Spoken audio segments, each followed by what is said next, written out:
আইসিটির কিভাবে পড়াশোনা করা যায়। ওকে, সো আইসিটি যারা অনলাইনে পড়ায়, বিশেষ করে বুয়েটের বা আরও ডেভেলপ মানুষজন যারা আইসিটি অনলাইনে পড়ায়, তাদের তুমি দেখবা যে ওরা আইসিটি সাবজেক্টটাকে এমন একটা বাপ বানায় ফেলে যে উ মা আইসিটি উফ। তো আইসিটির আলটিমেট কার্যকারিতা কি? অ্যাডমিশনে 1টি মার্ক আসে, অ্যাডমিশনে 1টি মার্কও আসে না। কোনো জায়গায় হয়তো বা 5 মার্ক দেয়। যে আইসিটি আসে যে অপটিক্যাল ফাইবার কি দিয়ে, তো অপটিক্যাল ফাইবারের ভিতরে কি হয়, পূর্ণ অভ্যন্তরীণ প্রতিফলন। এটি জানার জন্য কি আমার বুয়েটের ভাইয়ের কাছে আইসিটি পড়ার দরকার ছিল? না। সো আইসিটি অ্যাডমিশনে অকার্যকর, একাডেমিকে আসে। এখন আইসিটির একাডেমিক যে সিকিউ পার্টটা, এইটা হলো একদম মানে সবচেয়ে, আমি বলি আইসিটি শুধুমাত্র পেঁচানোর চ্যাপ্টার 2টা। এক হলো শুধুমাত্র কোডিং চ্যাপ্টারটা পেঁচাইতে পারে সিকিউতে, আর কোনো চ্যাপ্টার পেঁচানোর মতো আছে? ন্যান্ড গেট, নর গেট ওটাও পেঁচাবে না, কারণ সার্বজনীন গেট থেকে কোশ্চেন করবে। দিলাম না অ্যাডার, দিলাম না ট্রানজিস্টর। তোমার যদি কেউ পেঁচাইতে পারে কোনো সৃজনশীল কোডিং, কোডিং থেকে অ্যান্সার করলাম না, দিতাম না কোডিং, আমাকে তো অ্যান্সার করতে হবে 5টা সিকিউ, করতে হবে কি 5টা সিকিউ অ্যান্সার করতে হবে। সো আমি আইসিটির প্রিপারেশনের স্ট্র্যাটেজি হলো রিভিশনের ক্ষেত্রে টপিক ওয়াইজ আগানো। যেমন আমি যদি ফার্স্ট চ্যাপ্টারটা পড়ি, আমি বায়োমেট্রিক্স আর ক্রায়োসার্জারি খুব ভালো মতো পড়বো, ভার্চুয়াল রিয়ালিটি খুব ভালো মতো পড়বো। এগুলা সোজা টপিক, লেখায় খাতা ভরে লেখা আসতে পারবো।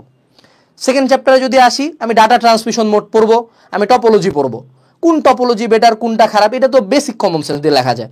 তারপর কেবলগুলা পড়বো, যে এই কেবল দিয়ে কোন কেবলটা ভালো, twisted pair cable, optical fibre cable, ঘুরা উল্টা কোশ্চেন আসবে হলো অপটিক্যাল ফাইবার কেবল। ঠিক আছে, তারপরের চ্যাপ্টারে যাব, আমি শিখবো হলো ডিমর্গান ল, ডিমর্গান ল দিয়ে ম্যাথ করব। আর শিখবো হলো সার্বজনীন গেট, যে সার্বজনীন গেট দিয়ে বাস্তবায়ন শেষ। HTML থেকে শিখবো টেবিল বানানো। HTML তো সোজা বাবা, কোডিংয়ের মধ্যে তো HTMLটা সোজা।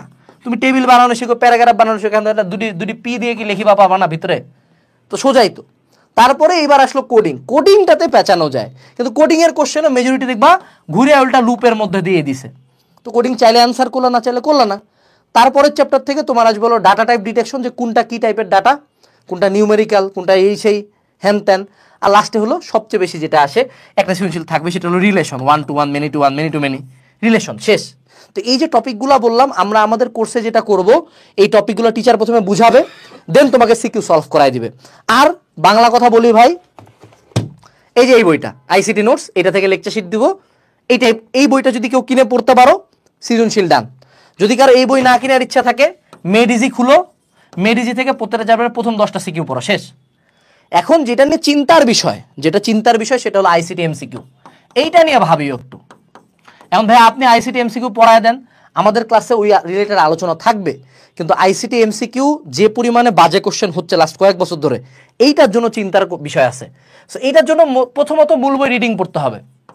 এখন ব্যাপারটা হলো, তুমি যদি চিন্তা করো যে তুমি শুরু থেকে আইসিটি পড়বা না, তুমি হঠাৎ করে মাহবুবুর স্যারের বই নিয়ে একটা পুরো বই রিডিং পড়বা, তোমার একটি চ্যাপ্টারও শেষ হবে না বস। একটা চ্যাপ্টারই এত বড়, বাপরে বাপ, ওরে আল্লাহ, বাপরে বাপ।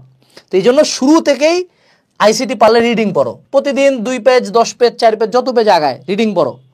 মাহবুবুর স্যারের বই পড়ো, মাহবুবুর স্যার বা Mujibur sir, Mahbubur sir preferable, ঠিক আছে, কারণ অনেক ইনফরমেশন আছে।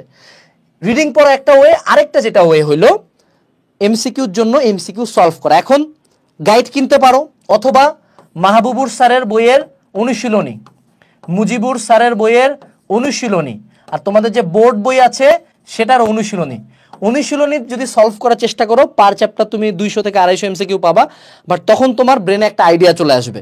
এবং আইসিটির কোশ্চেনের অ্যাটলিস্ট 3 থেকে 4টা কোশ্চেন বা 5টা কোশ্চেন থাকবে হলো জঘন্য, হেতে কেউ পারতো না, একান্ত কেউ ভালো স্টুডেন্ট না হইলে। তোমার তো 5টা দরকার নেই, তুমি যদি 20+ পাও, 20 out of 25, এটাই তো তোমার সেন্টারে মেজরিটি মানুষজন পাবে না।